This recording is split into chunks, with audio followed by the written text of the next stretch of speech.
Hey everybody, it's Andrew Thomas coming at you with your daily quick bit. Today I've got kind of a tough reality lesson kind of thing that as an investor you encounter quite frequently. And it's something I've made the mistake of. I'm sure many people have made this mistake.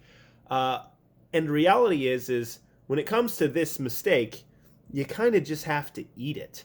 So, you're a happy new investor, you go out there, you find a fix and flip opportunity or a long term investment property, whatever it may be. You buy the property, you do the work, and you know what? You went over budget.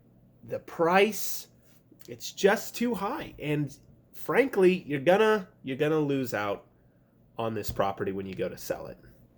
And the reality is you're not likely going to be able to convince a new buyer to help you out fiscally because you made a bad buy, because you bought too high, or you didn't account for as much of the repairs as there could have been, or you thought the property was worth far more than it actually was.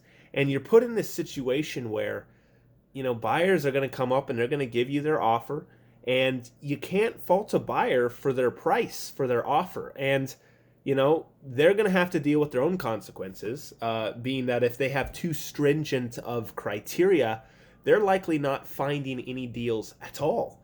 Whereas you are sitting in the issue of you're just not going to be able to get the property sold at the price that you're wanting, and you're going to have to just deal with breaking even or maybe even losing a little bit to keep your liquidity flowing. Otherwise, you could get hung up inside of a property, which is going to start dragging you down because let's say you don't have it rented, now you're just paying holding costs.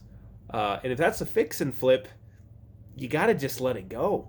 And if you're holding a rental and let's say it's just not performing how you want and therefore that's reflecting on the price, sometimes it's better to get those things off of your plate, give it to someone else, and move on. And so those are just a couple of the tough things that you'll run into as an investor. And as an agent, I also come across people who come to me and, oh, I bought this property at X price and we want to sell it at this price. And buyers pick up on that very quickly and they go, this house is not worth that. We'll give you this. And then the seller comes to me and, well, why can't we sell the property? We have to sell it at this price. This is my bottom line. And you just have to go, I'm really sorry, but you made the mistake when you bought this property.